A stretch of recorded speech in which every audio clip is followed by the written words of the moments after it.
আমরা জানাবো আপনি কোন রোগে আক্রান্ত। ডাক্তারি কোনো প্রবলেমে আছেন, নাকি জিন জাদু সংক্রান্ত কোনো সমস্যার মধ্যে আপনারা আছেন? জি, সত্য শুনেছেন। অনেকে জিন জাদুতে আক্রান্ত, তারা ডাক্তারি ট্রিটমেন্ট নিচ্ছেন, নেওয়ার পরও কোনো পরীক্ষা নিরীক্ষা কোনো কিছু ধরা খাচ্ছে না, ওষুধও কার্যকর হচ্ছে না, হতাশাগ্রস্ত হয়ে যাচ্ছেন। তো সেই ক্ষেত্রে যদি ডাক্তারি ট্রিটমেন্টে কোনো সমাধান পাওয়া না যায়, সেই ক্ষেত্রে আপনি পরীক্ষা করবেন যে আপনার জিন কেন্দ্রিক কোনো সমস্যা আছে কিনা, অথবা জাদু কেন্দ্রিক, কালো জাদু বা ব্ল্যাক ম্যাজিক এই কেন্দ্রিক কোনো প্রবলেম আছে কিনা, এটা আপনার পরীক্ষা করাবেন। পরীক্ষা করাইলে যে আপনাকে ট্রিটমেন্ট নিতে হবে সেটা এরকম না। পরীক্ষা এক জিনিস, ট্রিটমেন্ট আরেক জিনিস।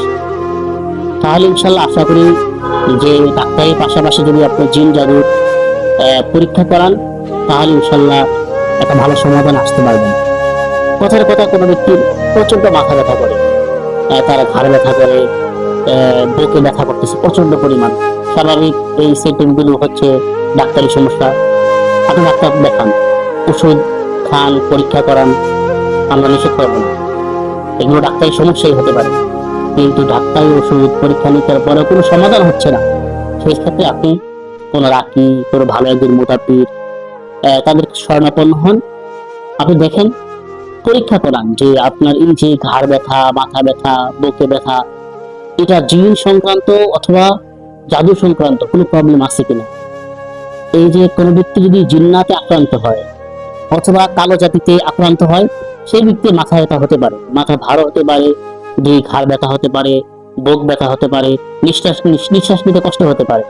এটা কিন্তু কালো জাদুর একটা লক্ষণ। আরো লক্ষণ আছে, জাস্ট সামথিং একটু বলা হচ্ছে।